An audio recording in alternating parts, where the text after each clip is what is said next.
My sister was flying to Paris as a pilot. What she saw my husband doing in business class left me shattered. The morning had started like any other. I woke up early, made tea, and glanced at the newspaper spread across the kitchen table. My husband, Richard, sat across from me, scrolling through his phone with that distant look he often had these days. At 65, I've seen enough of life to notice the subtle shifts in people.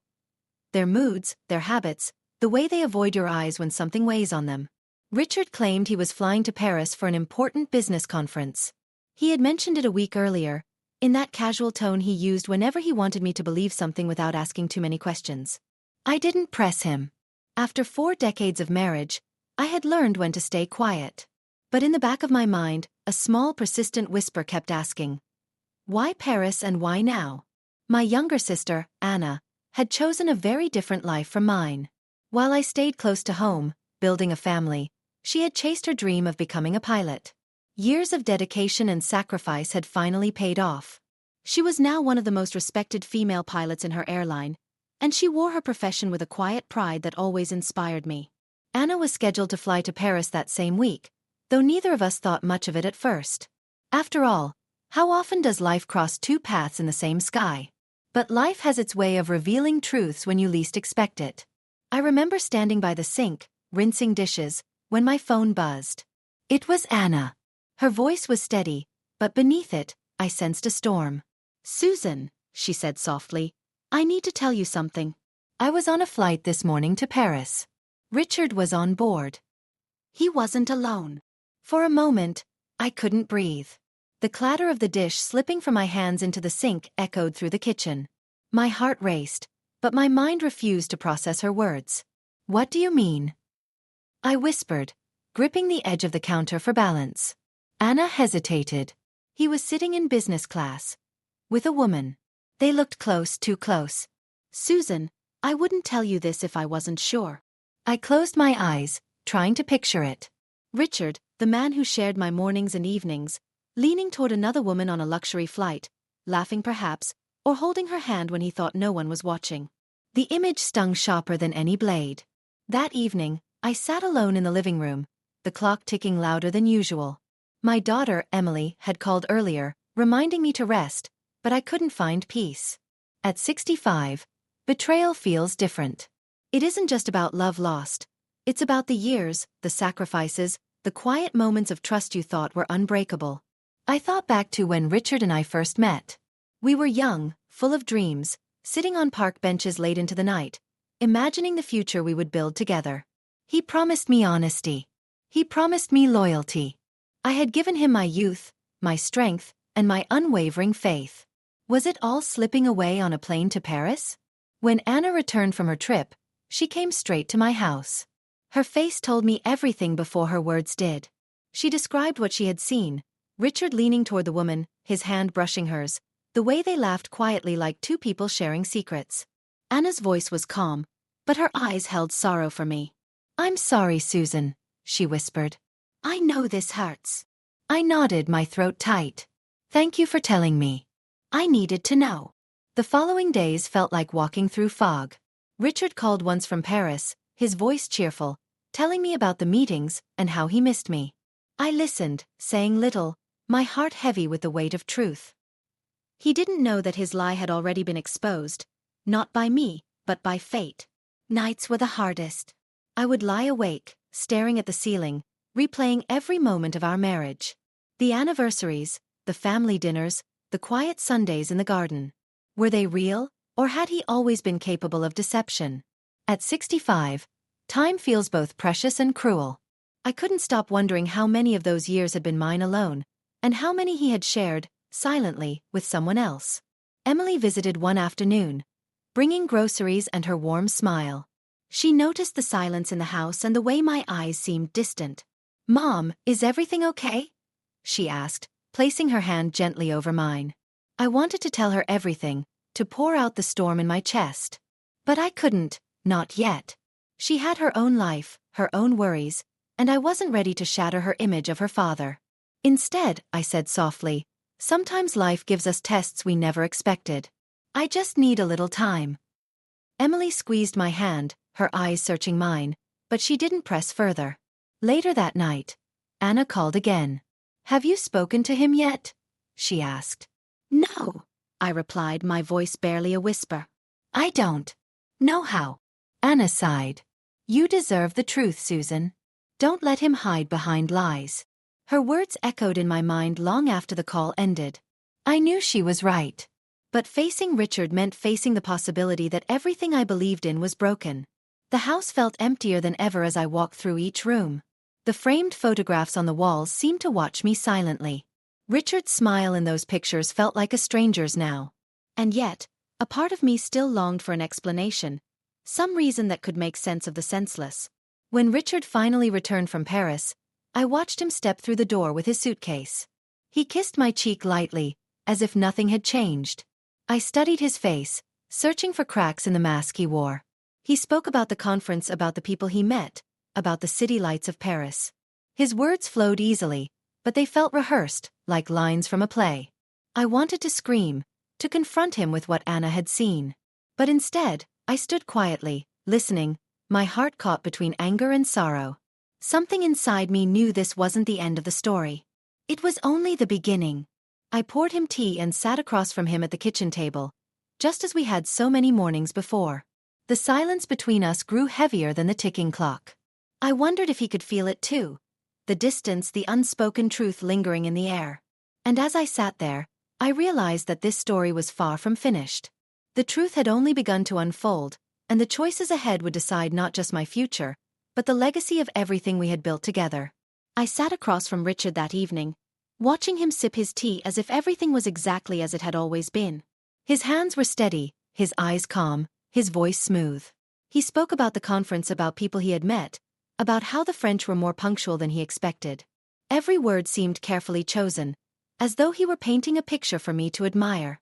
Yet beneath that polished surface, I could sense something hollow. I studied him quietly, my heart heavy. He didn't notice the way I lingered on his every gesture. Or perhaps he did and simply pretended not to. After so many years together, I knew his habits. He avoided my eyes more than usual, shifting his gaze to the cup, to the table, anywhere but me. He was there in front of me, but he wasn't truly present. Later that night, when we went to bed, I lay awake listening to the rhythm of his breathing beside me. Once that sound had been a comfort, a reminder that I wasn't alone in the world. Now, it only deepened the silence inside me. I turned to face the ceiling, feeling the weight of Anna's words pressing against my chest. How could he lie so easily, so seamlessly, after all we had shared? The next morning, Richard left early for work. He kissed me on the forehead, a gesture so practiced it felt more like routine than affection. When the door closed behind him, I sat at the table with a cold cup of tea, staring at the patterns in the wood. My mind drifted to Anna. She had been my lifeline through this storm, and though her truth had broken me, it had also kept me from living in blindness. I called her later that day.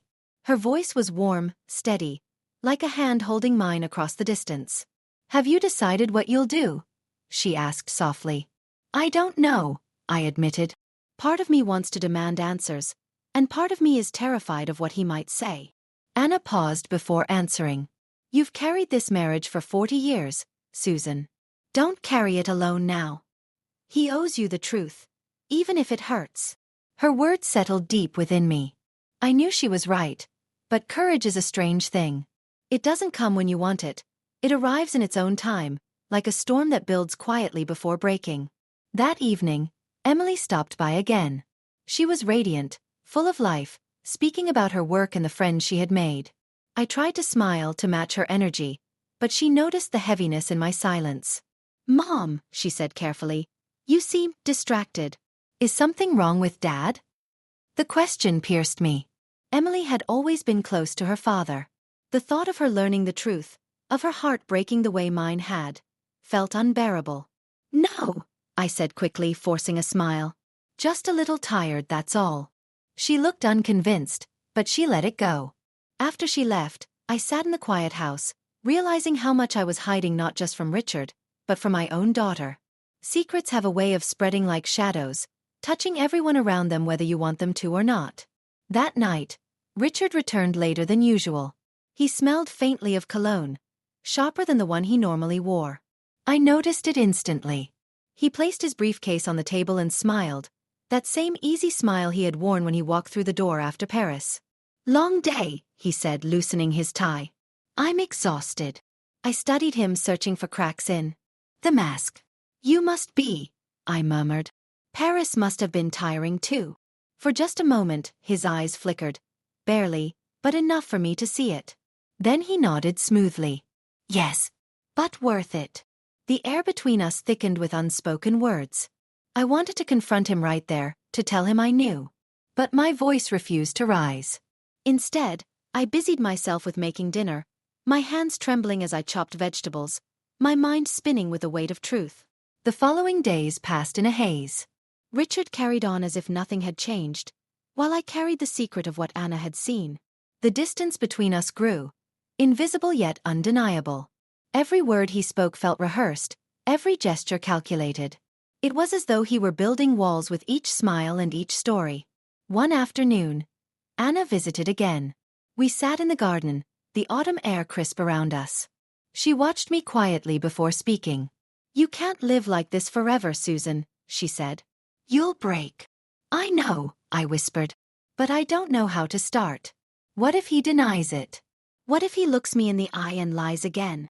Anna reached for my hand. "Then at least you'll know you faced him. Silence will only eat you alive." Her words sank into me. She was right. I couldn't keep living in this half-truth, pretending everything was fine while the ground beneath me crumbled. That night, I waited for Richard to come home. I set the table carefully, the plates shining, the candles unlit but ready. When he walked through the door, he looked surprised at the effort. "What's the occasion?" he asked lightly. I met his eyes, steady this time. "We need to talk." The smile on his face faltered.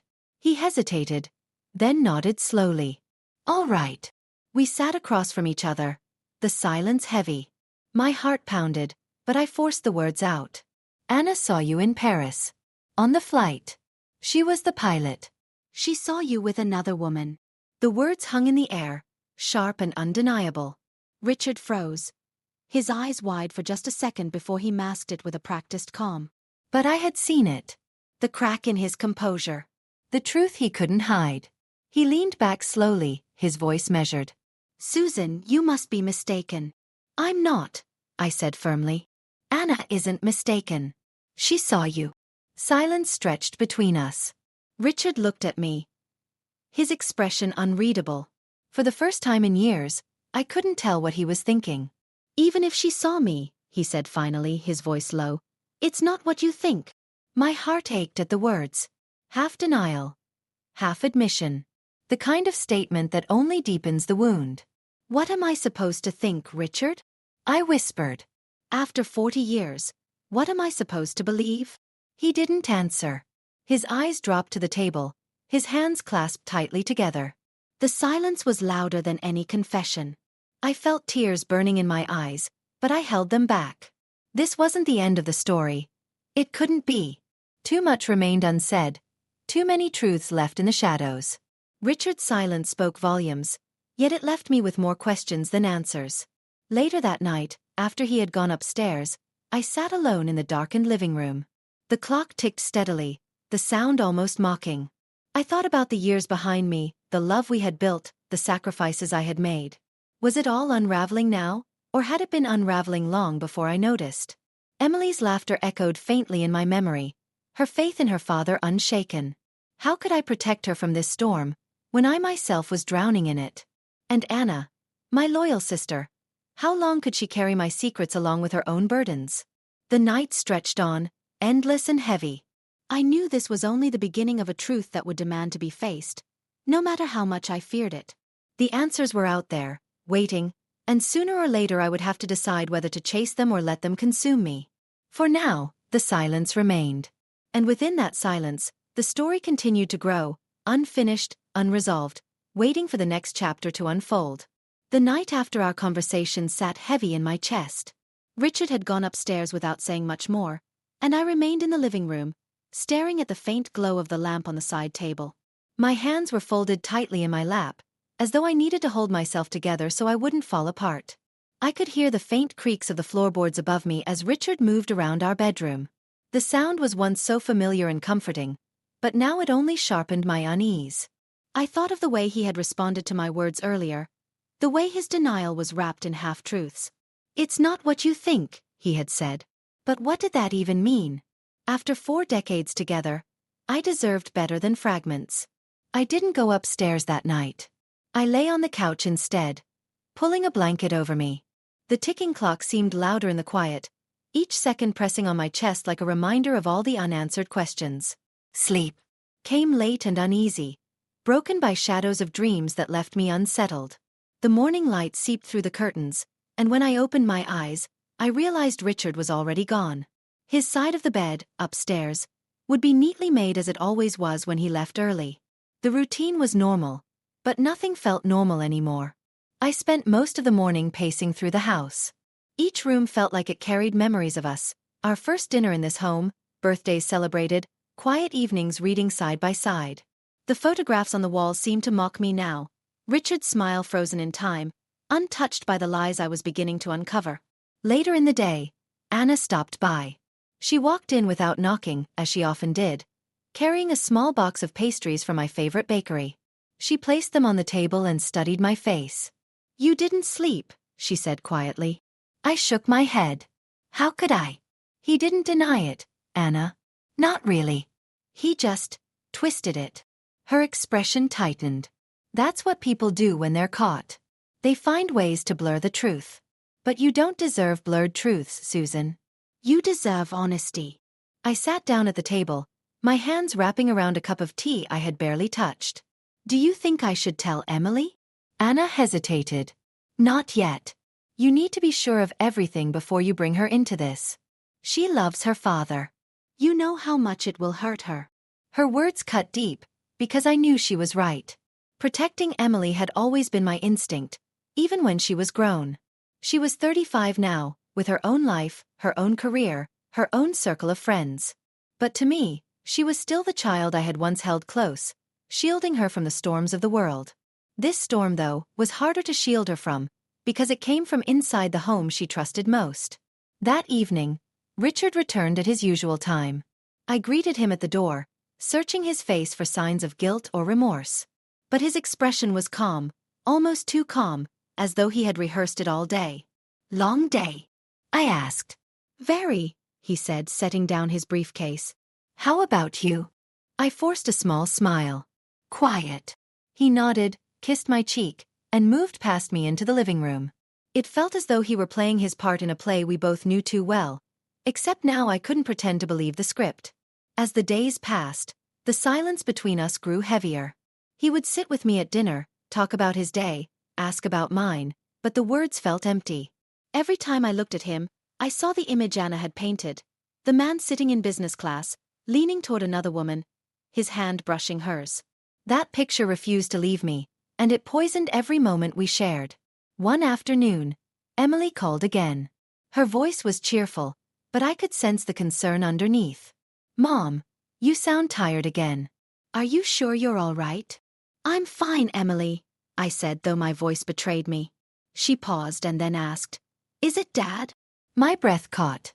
She was sharper than I gave her credit for. "Why would you ask that?" I said carefully. "Because you've been different since he went to Paris. You're quieter, more distant." "I notice things, Mom." I wanted to tell her everything. The words pressed against my throat, desperate to escape. But instead, I swallowed them. "It's nothing," I said softly. "Just the weight of time, maybe. Don't worry about me." But after the call ended, I realized I couldn't keep Emily in the dark forever. She had a right to know the truth about her father, even if it shattered the world she believed in. The next morning, Richard lingered longer than usual before leaving for work. He sat with his coffee, staring at the garden through the window.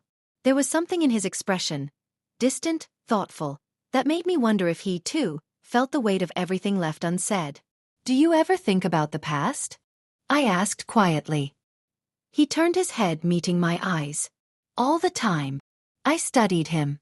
"Do you ever regret any of it?" His eyes darkened slightly, but he didn't look away. "Regret? Yes. But not for the reasons you think." The cryptic words hung between us. Before I could press further, he stood, picked up his briefcase, and kissed my forehead. "We'll talk later," he murmured. But later never came that day. Or the next. He carried on, slipping back into the rhythm of routine, while I carried the growing storm inside me. That weekend, Anna invited me to stay with her for a night. Her apartment was smaller than our house, but it felt warm, full of books and photographs from her travels. She poured me a glass of wine and sat beside me on the couch. "You can't keep waiting for him to confess," she said gently. "You have to decide what you want, Susan. Do you want to fight for this marriage, or do you want to walk away from it?" Her question struck me deeply. Walking away at 65 felt like tearing out the foundation of my life. And yet, staying in a marriage built on lies felt just as unbearable. The choice felt impossible. "I don't know," I whispered, tears stinging my eyes. "How do you decide something like that?" Anna wrapped her arm around me. "One step at a time. But you can't take any steps if you keep standing still." That night, I lay awake in her guest room, staring at the ceiling. The sound of the city outside her window was different from the quiet suburbs I was used to. I thought of Richard, alone in our house. Was he thinking of me too? Or was he thinking of her, the woman Anna had seen, the one I still knew nothing about? The uncertainty was worse than any truth. At least the truth had edges. This silence was endless, shapeless, pressing in on me from every side. When I returned home the next day, Richard was already there. He was sitting in the living room, his face unreadable. For a moment, neither of us spoke. The air between us was thick with the words we hadn't said. Finally, he broke the silence. "Susan, we can't keep going like this." My heart pounded. "Then tell me the truth, Richard. All of it." He looked at me, his eyes heavy with something I couldn't yet name. He opened his mouth to speak, then closed it again. The silence stretched, unbearable, until finally he whispered, "It's complicated." Complicated. The word lodged in my chest like a stone. I wanted to demand more, to push him until the truth spilled out. But his face stopped me. There was something in his eyes. Guilt, yes, but also fear. Fear of what? I didn't know yet. But I knew one thing with certainty. This story was far from over. The answers I needed were close, so close I could almost reach them. But they remained just out of grasp, waiting for the moment when everything would finally unravel. And so I sat there, across from the man I had loved for most of my life, caught between the weight of the past and the uncertainty of the future. The silence grew, and the questions deepened, leaving me on the edge of a truth I wasn't sure I was ready to hear. The air inside the house was heavy with silence, the kind of silence that seemed to press against the walls, waiting for someone to break it. Amina sat on the edge of her bed, her hands trembling slightly as she twisted her scarf. Her thoughts were restless, shifting between fear and an odd sense of relief. The truth had started to come out, and though it had shaken her world, it also freed her from the shadows that had lingered over her for so long. In the other room, Ramon sat with his head bowed, his fingers interlocked tightly. His eyes, usually so stern and unyielding, now looked tired, almost fragile. He had spent years burying his emotions, pretending strength for the sake of everyone else, but the weight of silence had broken him down. He felt the tears welling up again, but he forced them back, trying to hold on to some semblance of control. The children lingered in the hallway, their young faces pale and unsure. They could sense the tension, even if they did not fully understand the depth of it. Noor, the eldest, clutched her younger brother's hand, whispering that everything would be all right. But in her own heart, she was not certain. She had seen the fear in her mother's eyes, the exhaustion in her father's face, and she knew something was changing in their lives. Finally, Amina rose from her bed and walked toward the living room. Her steps were slow but steady, each one a battle against the hesitation that threatened to hold her back. When she entered the room, Ramon lifted his gaze. Their eyes met, and in that silent exchange, they both knew that words were no longer avoidable. She sat across from him, her hands folded in her lap. The air felt fragile, as though even a whisper could shatter it. "We cannot go on like this," Amina said softly, her voice trembling. "The children deserve honesty. They deserve a home without secrets." Ramon swallowed hard, nodding slowly. "You're right," he admitted, his voice hoarse. "I thought I was protecting them. Protecting you. But all I did was bury the pain deeper." For a moment, neither of them spoke. The children stood just outside the doorway, listening with wide eyes. Amina noticed them and beckoned them closer. Noor hesitated but finally led her younger brother and sister into the room. They sat quietly, their small hands clasped together as though they found comfort in their closeness. Rahman looked at his children, and something inside him broke. His lips parted, but no words came at first. When he finally spoke, his voice cracked under the weight of years unspoken. "I made mistakes," he confessed. "I hid things I should not have hidden. I thought silence would keep us safe, but it only built walls between us." Amina reached out and placed her hand gently on his. Her touch was warm, steady, a reminder that even in brokenness, love still lived. "It's not too late," she whispered. "We can face it together. We must for them." Noor leaned forward slightly, her young eyes searching her parents' faces. "What happens now?" she asked in a soft, uncertain voice. Rahman took a deep breath. "Now," he said, choosing his words carefully, "we learn to heal. Together." The night stretched on, filled with words that had long been buried. Stories of regret, moments of pain, and truths that were once locked away slowly spilled into the open. Tears fell freely, but so did moments of relief. It was not easy, and it was not quick, but the silence that had once suffocated their home was replaced by fragile honesty. The children listened, sometimes confused, sometimes tearful, but always holding on to the warmth of their parents' presence. They did not fully understand everything, but they understood enough that their family was trying to mend, that love was still stronger than fear. By the time dawn touched the edges of the sky, the house no longer felt quite so heavy. There were still scars, still wounds to tend to, but there was also a newfound strength. The family sat together, exhausted yet strangely lighter, as though a long-held burden had finally been lifted. Rahman looked at Amina, his eyes filled with gratitude. "I don't deserve your patience," he murmured, "but I will spend the rest of my life earning it." Amina smiled faintly, her hand tightening around his. "We will walk this path together. Not just for us but for them."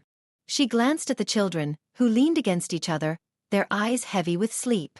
The sun rose higher, filling the room with gentle light. It touched their faces, softening the lines of pain and highlighting the fragile hope that lingered. The road ahead was uncertain, but for the first time in years, they felt like they were walking it as one.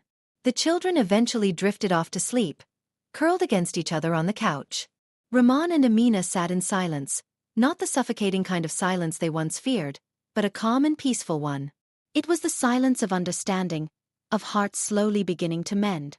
Outside, the world carried on as if nothing had changed, but inside that small home, everything was different. The storm had not passed entirely, but the first rays of healing had broken through. Rahman brushed a hand over his daughter's hair, his expression soft. "They will grow up stronger than us," he whispered. "Because they will know the truth. Because they will know that love means facing even the hardest parts together." Amina leaned her head against his shoulder, her eyes closing briefly. She could feel the warmth of the sun on her face, the weight of his presence beside her, and the steady rhythm of a family that, though wounded, was still whole. The story of their lives was not finished. There would be new struggles, new lessons, and perhaps new pains. But for now, there was also peace.